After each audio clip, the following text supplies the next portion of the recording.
Very good morning all of you. देखिए, अपन ने last class में कहाँ तक पढ़ लिया था? 14.6 का एग्जाम्पल नंबर अपन लास्ट में किए थे 20 वाला। 20 के बाद में देखिए example number 21, exercise number 14.6, example number 21 क्या बोल रहा है उस पर ध्यान देते हैं अपन।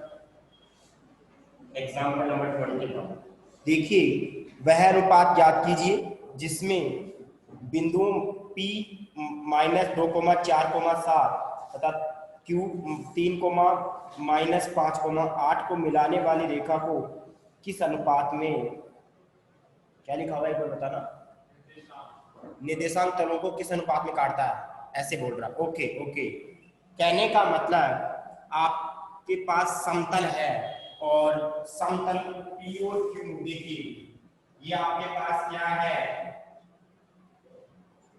समतल है और ये आपका मान लीजिए P बिंदु है, ठीक है, और ये आपका कौन सा बिंदु है, Q बिंदु है। P बिंदु है और कौन सा बिंदु है, Q बिंदु है।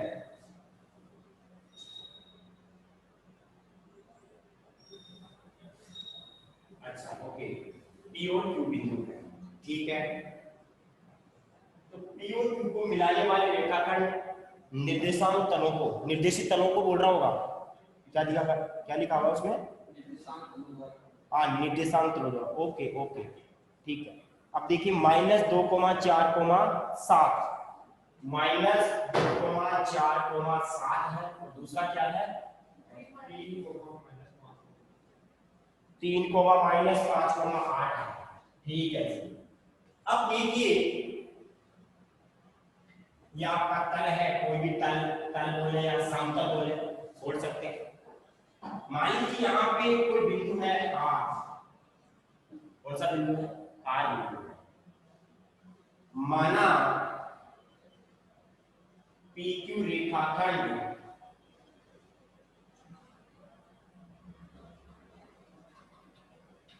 निर्देशित तलों को, निर्देशित तलों को बिंदु R पर लैम्डा अनुपात 1 में विभाजित करती है, यस और नो, बिल्कुल सही, विभाजित करती है। R के सूत्र क्या हो जाएगा, m1x2 plus m2x1 upon m1 plus m2। लिखते हो आप formula, m1x2 plus m2x1 upon m1 plus m2। लेकिन m1 की जगह क्या है, लैम्डा है, तो मैं क्या बोलूंगा, लैम्डा x2 और m2 की जगह 1, सिंपल x1 ही आएगा, आएगा नहीं आएगा, m1x2 plus m2x1 upon m1 plus m2 का मतलब लैम्डा प्लस 1 हो जाएगा। धीरे धीरे lambda y2 plus y1 upon lambda plus हो जाएगा lambda z2 plus z1 upon lambda plus हो जाएगा। अब आपको इनकी वैल्यू भी दे रखी है, वो क्या दे रखी है, लैम्डा ऐसा कैसा, x2 की वैल्यू 3 हो जाएगी, तो कितना हो जाएगा ये 3 लैम्डा प्लस का x1 की वैल्यू माइनस का 2, तो मैं सिंपल -2 लिख दूं। बात को समझ रहे हो आप? नीचे क्या आएगा, लैम्डा प्लस 1 आएगा, लैम्डा y2 का मतलब y2 की वैल्यू -5 है, तो माइनस का 5 लैम्डा प्लस का 4 अपॉन लैम्डा प्लस 1 होगा, ठीक है। अब जिसको दिखाई नहीं दे रहा खड़ा हो सकते हैं। अब यहाँ पे लैम्डा z2 की वैल्यू 8 है, तो 8 लैम्डा प्लस का z1 की वैल्यू 7 अपॉन क्या आएगा, लैम्डा प्लस 1, ठीक है। आएगा नहीं आएगा? अब देखिए ये बिंदु R है ना, निर्देशित तलों को काटता, तो किस हिसाब से काटेगा, देखिए अगर अपन बात करें इसमें,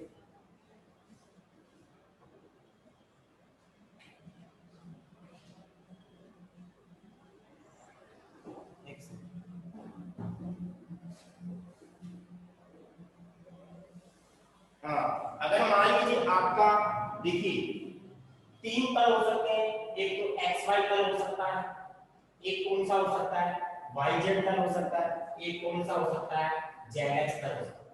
मैंने आपको पहले ही बताया था तल का मतलब, जिसे मान लो मैं बोलूं X और Y का तल, तो ये होगा XY तल है, उसमें Z क्या हो जाएगा, 0 हो जाएगा।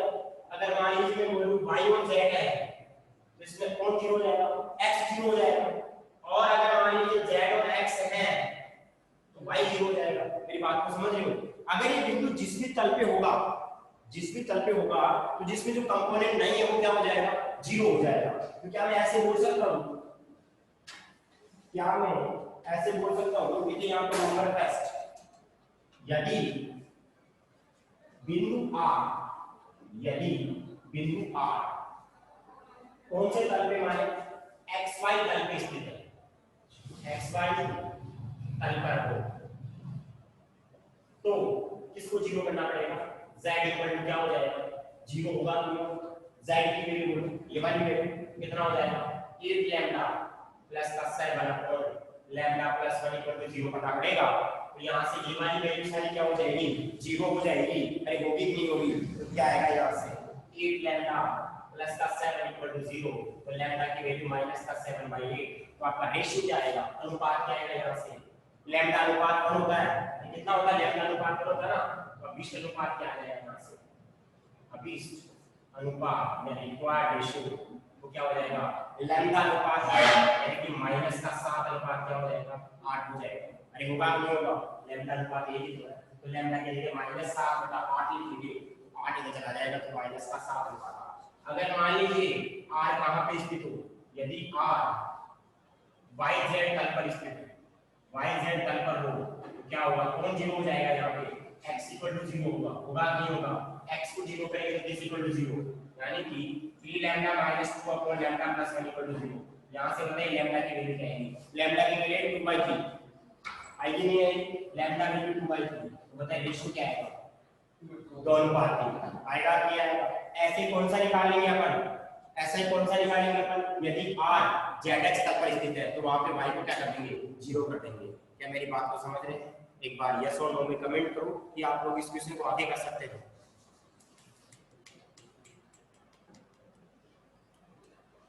अरे कर सकते हो, ओके, इसका स्क्रीनशॉट ले लो और इसको आगे करना है। ओके ओके ओके,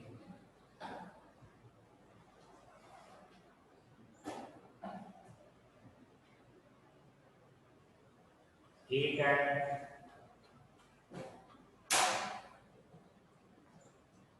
अब अपना आगे चलते हैं, अगले क्वेश्चन में बात करते हैं। अपना अगला क्वेश्चन क्या है,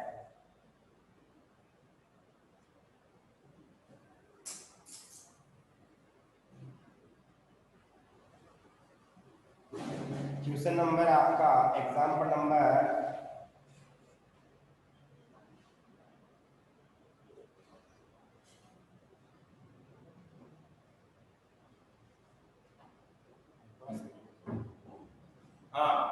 22 को देखिए क्या बोल रहा है। समतल का समीकरण दिया हुआ है, उसको क्या करना है, अंतःगण रूप में परिवर्तित करके निर्देशांक अक्षों पर काटे हुए अंतःगण ज्ञात करना है। 3x माइनस का 4y प्लस का 2z। देखिए आपको समतल का समीकरण दिया हुआ है, एग्जाम्पल नंबर 22 में 3x माइनस का 4y प्लस का 2z बराबर है, ये ना समतल देने का 3x माइनस का 4y प्लस का 2z बराबर क्या करना है, इसमें अंतःगण रूप में परिवर्तित करना। अंतःगण का मतलब क्या होता है, x upon a plus y upon b plus z upon c, यानी कि x के नीचे a होना चाहिए, y के नीचे b होना चाहिए, z के नीचे c। तो 12 का भाग लगा दो, 3x बटा 12 4y बटे 12 2z बटे 12 बराबर 12। कितना हो जाएगा ये, x बटा 4 y बटा -3 z बटा 6 बराबर 12। आपको पता है अंतःगण रूप क्या होता है, क्या होता है अंतःगण रूप में समतल x upon a y upon b z upon c equal to 1 होता है। ये बोलो, यहां से कंपेयर करेंगे, a की वैल्यू नहीं है, b की वैल्यू नहीं है, c की, a आएगा 4 b आएगा -3 और c आएगा 6। आपको ये तो पूछा है, अंतःगण की लंबाई पूछी है, कितनी कितनी होगी,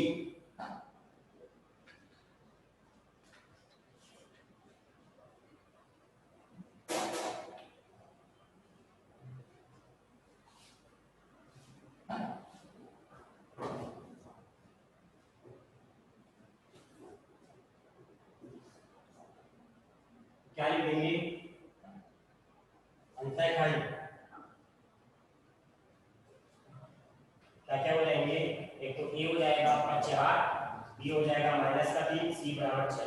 ये तो आंसर है। एग्जाम्पल नंबर 23 उस पे फोकस करते हैं, क्या बोल रहा है क्वेश्चन। देखिए एग्जाम्पल नंबर 23 में एक समतल निर्देशांक अक्षों को एबीसी पर इस प्रकार मिलता है यदि इससे निर्मित त्रिभुज एबीसी का केंद्रक PQR हो। प्रदर्शित कीजिए कि अभिष्ट समतल का समीकरण ये होगा। ठीक है, आपको मैंने पहले ही बता रखा है, जब भी निर्देशांक अक्षों की बात करता है तो कौन से रूप में समतल का समीकरण लिखते हैं? अंतःगण रूप में समतल का समीकरण लिखते हैं। तो क्या बोलेंगे अपन? अंतःगण रूप में समतल का समीकरण लिखेंगे। ये आपका xx है, ये आपका y और ये आपका zx। मैंने पहले ही लगाया है एक्सप्रेशन। ठीक है, यहाँ पे जब भी अगर निर्देशांक अक्षों की बात करता है समतल तो अंतःगण रूप में लिखेंगे। ये आपका समतल हो गया, प्लेन हो गया है। इस बिंदु a 0,0, b 0,0, b,0 and this बिंदु c 0,0, c हो जाएगा। ठीक है, आपको निर्देशांक अक्षों पर समतल a b का c पे काटना है। किस पे काटना है? a b और c पे काटना है। ओके, क्या लिखेंगे इसमें? देखिए वो लिख देंगे अपन, माना समतल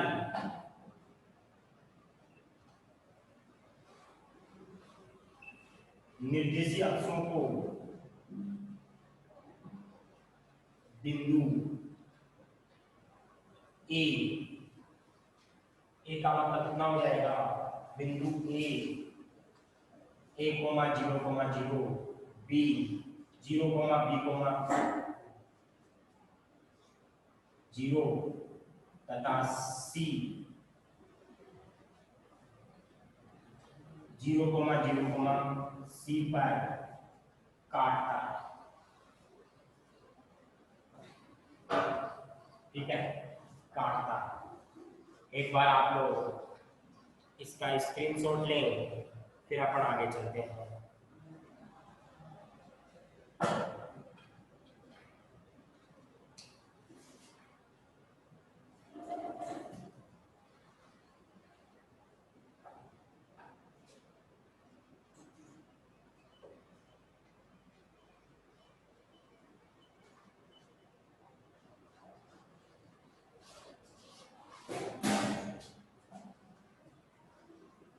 अब देखिए यहाँ पे आपको किसका केंद्र बोल रखा है? किसका केंद्र दिया हुआ? त्रिभुज एबीसी का। तो ये x x पर बिंदु हो गया, ये y x पर बिंदु हो गया, ये z x पर बिंदु हो गया। ठीक है, आप बता सकते हो त्रिभुज एबीसी का केंद्र क्या होगा? सूत्र जानते हो केंद्र का? आप लोग नहीं जानते। क्या होता है? x1 plus x2 plus x3/3, y1 plus y2 plus y3/3। ठीक है, y1 प्लस y2/3,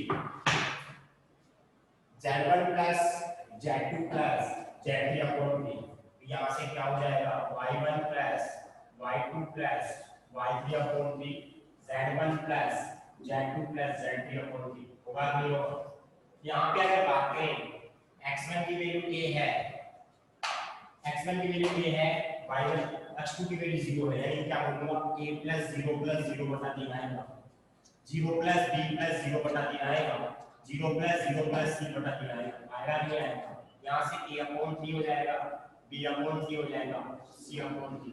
लेकिन आपको दिया गया है क्योंकि केंद्र दिया गया है आपको k p, q, दिया हो। यस और नो? एक सेकंड, यहाँ पे आप पहले समतल का समीकरण मान लेना,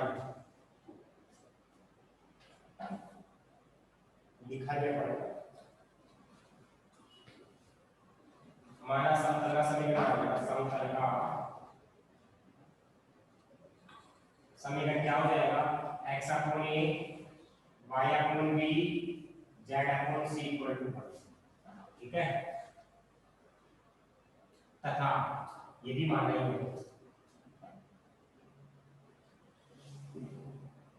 ठीक है, पहले समतल का समीकरण अपन ने मान लिया x upon a plus y upon b plus z upon c equal to कितना हो गया 1, वो तो मान लिया। और a b और c पर लिख दिया। अब देखो आप मेरे को ऐसे बताओ, ये केंद्रक है p q और r, ये आपको क्या दिया गया है, ये भी केंद्रक है ये भी केंद्रक है, यानी p का मान क्या हो जाएगा, p का मान हो जाएगा a/3, a का मान कितना आएगा 3 भी आएगा, b q का मान कितना होगा b/3 होगा, b बराबर कितना होगा 3 हो जाएगा। और क्या बोल सकते हैं r का मान क्या होगा c/3 होगा, यानी कि c का मान 3 होगा, बिल्कुल होगा सर। अब अपन क्या करेंगे,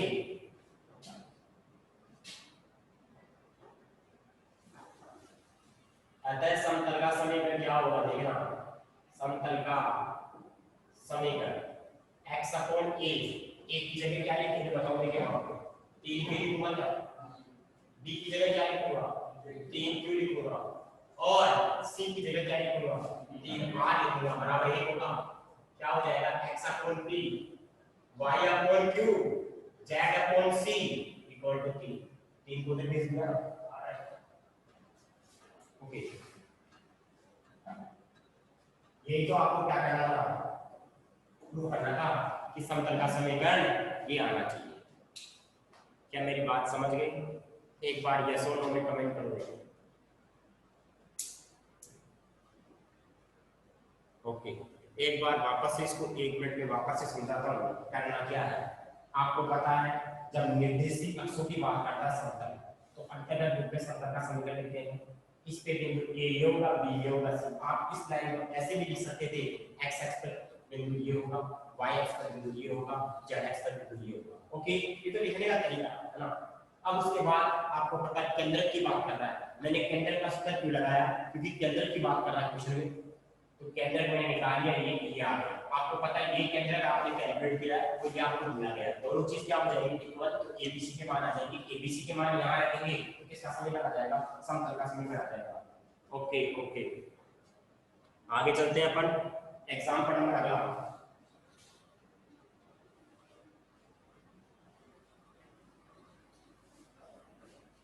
कौन सा एग्जांपल 23 लास्ट होगा सर, 24 है तो फिर लास्ट ही है, 25वां कवर करेगा। 24 में देखिए छोटा सा है, एक तल समतल इस प्रकार गति करता है, इसके द्वारा निर्देशांक अक्षों पर काटे गए अंतरालों के व्युत्क्रमों का योग स्थिरांक है, सिर्फ कीजिए कि वह समतल मेन बिंदु से गुजरता है। ओके, जब भी निर्देशीय अक्षों की बात करता है तो कौन से रूप में समतल का समीकरण लिखते हैं, अंतर्गत रूप में समतल का समीकरण लिखते हैं। तो सबसे पहले अपन डायग्राम बनाएंगे, क्या बनाएंगे डायग्राम। देखिए डायग्राम बनाएंगे, वही क्वेश्चन है, उसी तरीके का क्वेश्चन है, ये आपका x होगा, ये आपका y होगा और ये आपका z होगा, ठीक है। इतनी मात्रा का चीज रखते क्यों अपन,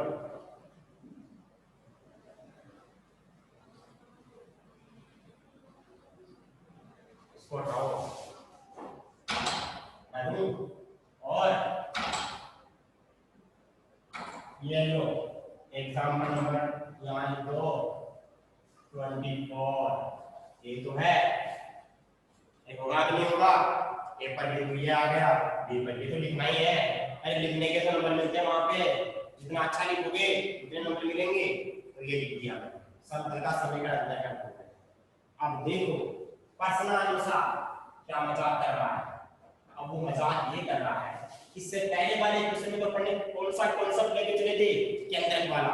क्यों लेके चले थे, क्योंकि केंद्रक के बारे में बोल रहा था। इसमें क्या बोल रहा है कि इनके अंतःखंडों के व्युत्क्रमों का योग, x एक्स पे अंतःखंड कितना है a, y एक्स पे b, z एक्स पे c, यानी कि अंतःखंड a, b और c है, लेकिन वो ऐसे बोल रहा है इसका व्युत्क्रम करो 1/a, इसका व्युत्क्रम करो 1/b और इसका व्युत्क्रम करो 1/c। इनका योग एक अचल राशि है, मैंने मान लिया कि लैम्डा है।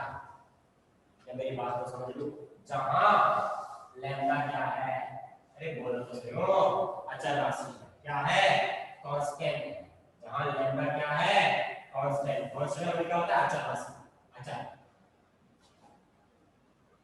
यही तो बोल रहा है, अचर राशि। ओके ठीक है जी, ये बोल रहा है तो अपन ऐसे भी तो कर सकते हैं, इसको 1/λ भी लिख सकता हूं। अरे लैम्डा अगर अचर राशि है तो 1/λ भी क्या होगा, अचर राशि होगा। कोई ना कोई वैल्यू की अपने को पता तो नहीं क्या वैल्यू आएगी। ऐसा लिखने से सर फायदा क्या होगा, देखना इस लैम्डा को यहां भेज दूंगा तो लैम्डा अपॉन ये हो जाएगा, होगा क्यों, लैम्डा अपॉन बी हो जाएगा, लैम्डा अपॉन सी हो जाएगा और ये बराबर ए।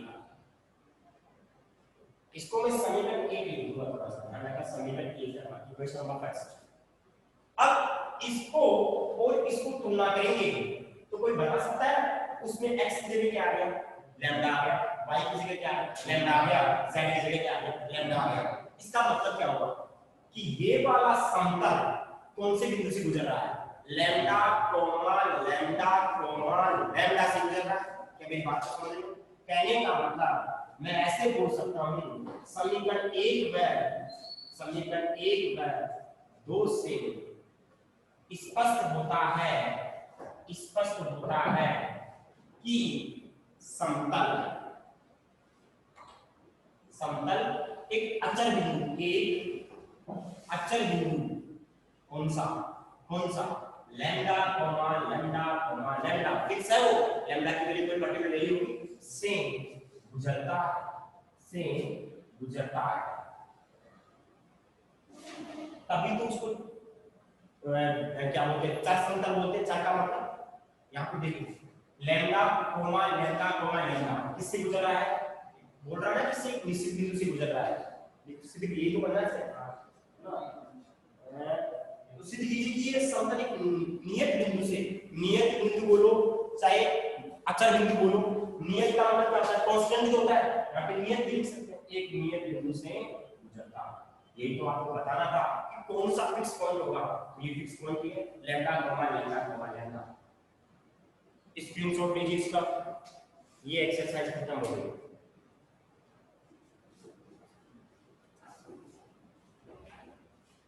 बात समझ में आ गई, ओके आपकी बात समझ में आ गई है, ठीक है।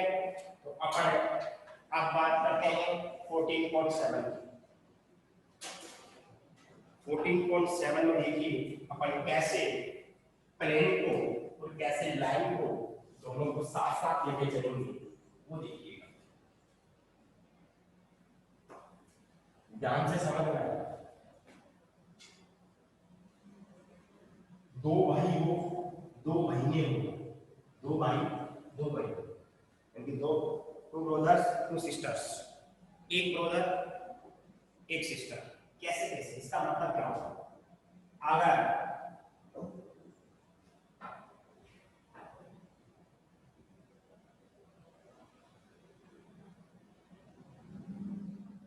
दो समतलों के मध्य कोण, पहली चीज। नंबर दूसरा, दो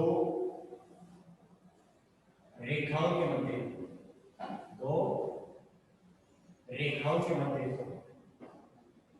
ये तो अपन ने वैसे कर लिया था,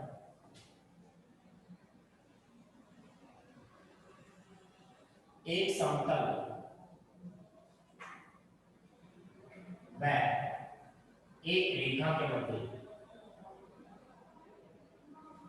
मध्य कोण, दो रेखाओं के मध्य कोण,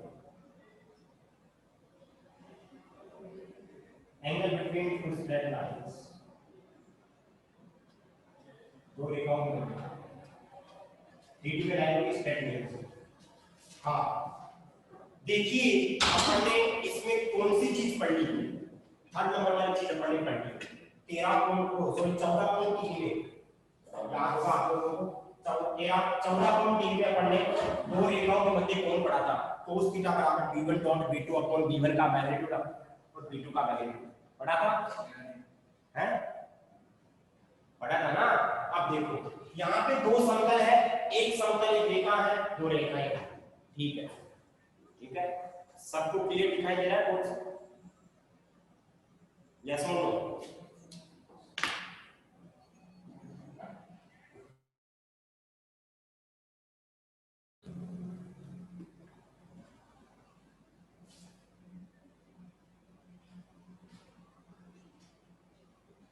अब सही दिखाई दे रहा होगा, है ना? अब बढ़िया दिखाई दे रहा होगा, अब गलत दिखाई नहीं दे रहा होगा। ओके, अब देखो दो समतल, देखो मैं समतल का सिंबल में लिख रहा हूं आर डॉट, वैसे आपका क्या होता है एन कैप होता है, लेकिन मैं एन कैप नहीं लेके चलूंगा, मैं एन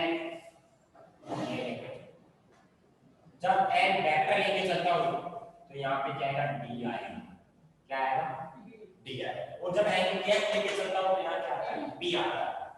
तो जब मैं 1 लेके चलूंगा तो 1 लेके चलूंगा, एंड दूसरा समतल क्या हो जाएगा R2 N2 और D2।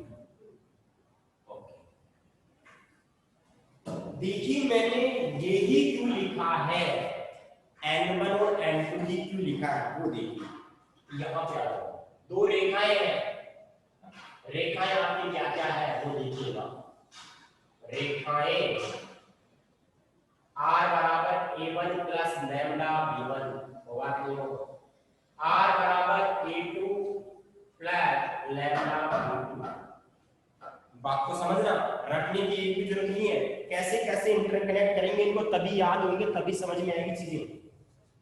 यहाँ पे इसका मतलब क्या होता है, इस बिंदु से गुजरती है और इसके समांतर होती है, यानी कि ये द्विगुणपात को बताता है। या सुनो, ये भी द्विगुणपात को बताएगा। रेखा के अंदर जो ये वाला वेक्टर होता है वो किसको बताता है, द्विगुणपात को बताता है। प्लेन में बताओ n बताएगा द्विगुणपात को या फिर n कैप बताएगा? समतल के अंदर n वेक्टर बताता है या n कैप बताता है? जल्दी बताइए, n वेक्टर बताएगा या n कैप बताएगा? अरे बोलो क्या बताएगा?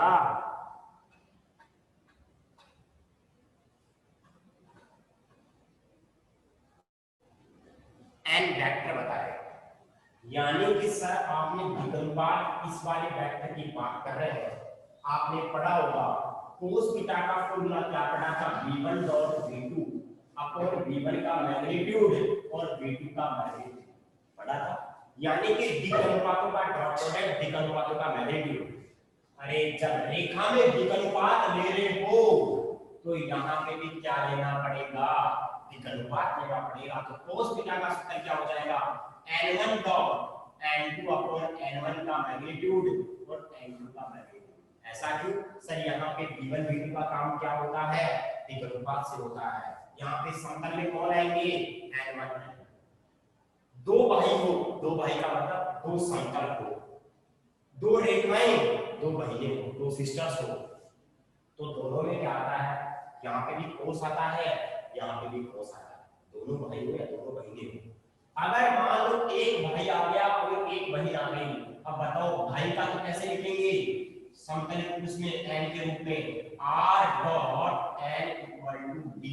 अब मैंने n क्यों लिखा, n1 क्यों नहीं लिखा सर, यहाँ पे दो समतल थे, इनको आइडेंटिफाई करने के लिए n1 और n2 लिखा है। यहाँ पे कितने समतल है, एक ही समतल है, तो n1 लिखने की फिर सिंपल n लिख दो। जब एक समतल आ गया, अगली कौन आएगी, रेखा आएगी r equal to a plus lambda b। अब मेरे को ऐसे बताओ, अगर यहाँ पे कोण की बात करते साइन थीटा आता है, एक भाई हो एक बहन हो तो साइन आएगा। अब यहाँ पे द्विगुणपात कौन है, n है, यहाँ पे द्विगुणपात कौन है, b है, नीचे क्या लगा दो, मैग्नीट्यूड लगा दो, मापांक लगा दो। बात समझ में आ गई होगी। यानी कि इसमें तीनों में खेल किसका है, द्विगुणपात का खेल है बस। अब अगर मान लो इफ केस टेस्ट, यदि समतल लंबवत हो, समतल क्या हो लंबवत हो तो आपको पता है cos 90 जीरो हो जाएगा, थीटा 90 cos 90 जीरो होता है, इधर जाएगा साइन जीरो हो जाएगा। इसका मतलब क्या हो जाएगा, n1 डॉट n2 क्या आ जाएगा, जीरो आ जाएगा। अरे आएगा कि नहीं आएगा, बिल्कुल आएगा।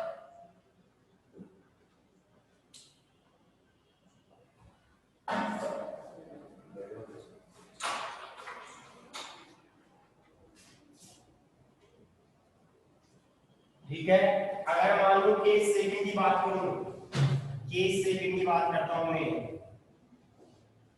यदि समतल क्या हो, समांतर, क्या हो, समांतर हो, कुछ नहीं करना है, n1 बराबर क्या हो जाएगा, लैम्डा n2 आ जाएगा।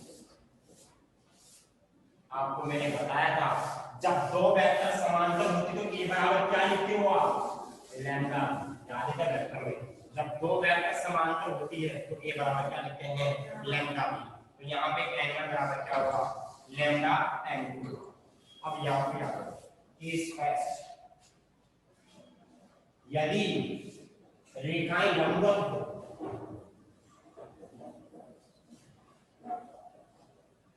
थीटा क्या हो जाएगा 90, cos 90 की वैल्यू 0, इधर वाला सारा 0, तो बताओ क्या हो जाएगा, b1 डॉट क्या आता है, 0 आता है। मेरी बात को समझ रहे हो। अगर सेकंड वाले केस की बात करूंगा, यदि रेखाएं क्या हो, समांतर, समांतर हो, अगर रेखाएं समांतर हो तो थीटा की वैल्यू 0 हो जाएगी उसके लिए।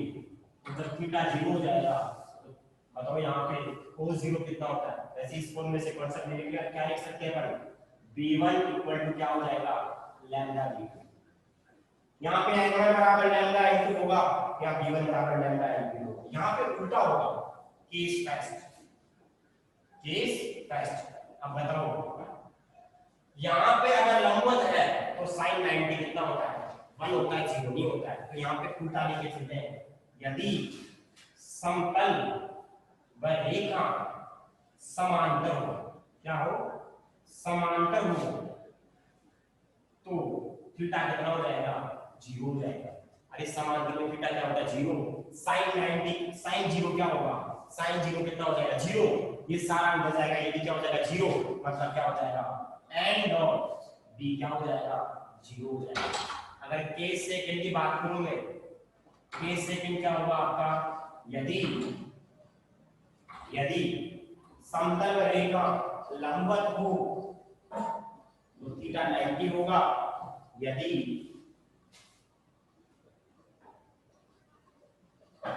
समतल रेखा क्या हो, समतल रेखा क्या हो,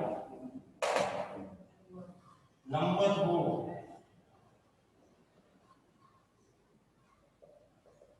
तो थीटा कितना हो जाएगा, 90, और यहां बोल सकते हैं n बराबर लैम्डा b, n बराबर क्या हो जाएगा, लैम्डा b आ जाएगा। अरे जब sin 90 होगा तो ये 1 होगा, मतलब वहां पे concept n equal to lambda b होता है। हाँ, एक बार इसका स्क्रीनशॉट ले लो और मैं आपको बता देता हूँ, जहां जहां जीरो वाला कॉन्सेप्ट है, जहां जहां जीरो वाला कॉन्सेप्ट होता है वो सबसे ज्यादा इंपॉर्टेंट होता है। ठीक है, इसका स्क्रीनशॉट लीजिए एक बार सभी स्टूडेंट्स। डन, ओके, आगे चले अपन, चलो सर आगे चलते हैं।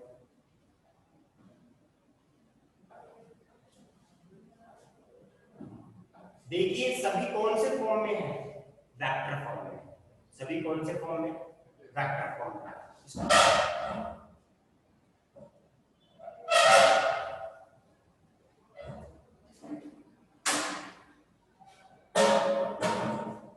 कार्टेशियन की बात करें अपन,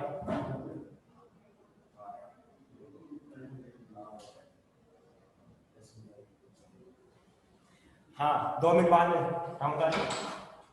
देखिए यहाँ पे अगर बात करें अपन अगर इसके कार्टेशियन में आ जाए तो कोई बात नहीं, अपन इसमें चेंज कर देंगे उसको, वेक्टर में चेंज कर देंगे।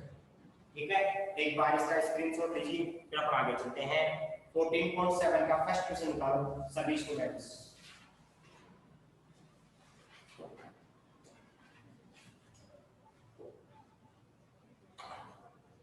निकालिए।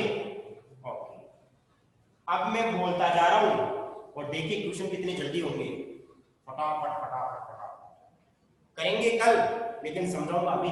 देखना, पहला क्वेश्चन बताइए, दोनों समतलों के मध्य क्या निकालना है, कोण निकालना है। n1 का मान पता है क्या, n2 का मान पता है क्या? अरे बोलो तो सही हो। cos थीटा क्या हो जाएगा, n1 डॉट n2 अपॉन क्या का मैग्नीट्यूड अपॉन n2 का मैग्नीट्यूड।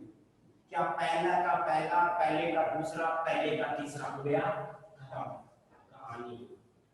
अगले क्वेश्चन पे आ जाओ, जो बोर्ड पे लिखा हो उसके अलावा कोई भी चीज नहीं है इस एक्सरसाइज में होगा। सारे क्वेश्चन कर सकते हो, लेकिन फिर भी मैं कल सभी के लिए एक क्वेश्चन करूंगा। अगला देखो दूसरा, बताओ पहला समतल दूसरा समतल दोनों ही समतल है, लेकिन कौन से रूप में है?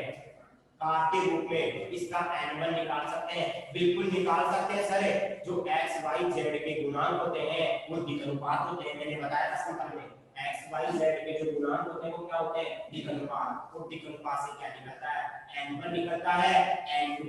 पहला n1 क्या हो जाएगा, 1 i cap j cap 2 k cap, n2 क्या हो जाएगा 2i माइनस का j k कैप। कर सकते हो, सभी में n1 n2 निकल जाएंगे, कोण निकल जाएगा। अगला क्वेश्चन क्या है, अगर दोनों समतल लंबवत है, अगर दोनों समतल लंबवत है, क्या लैम्डा का मान निकाल सकते हो? n1 डॉट n2 को 0 कर देंगे, लैम्डा हो चाहे k हो, कुछ भी।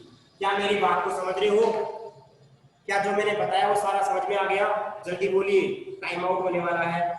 यस और नो में कमेंट करें। ठीक है, कल अपन इस चैप्टर को खत्म कर देंगे और आपका परसों टेस्ट होगा। ठीक है, चलो ठीक है, thank you so much, thank you. Okay, बाकी कल पढ़ेंगे अपन।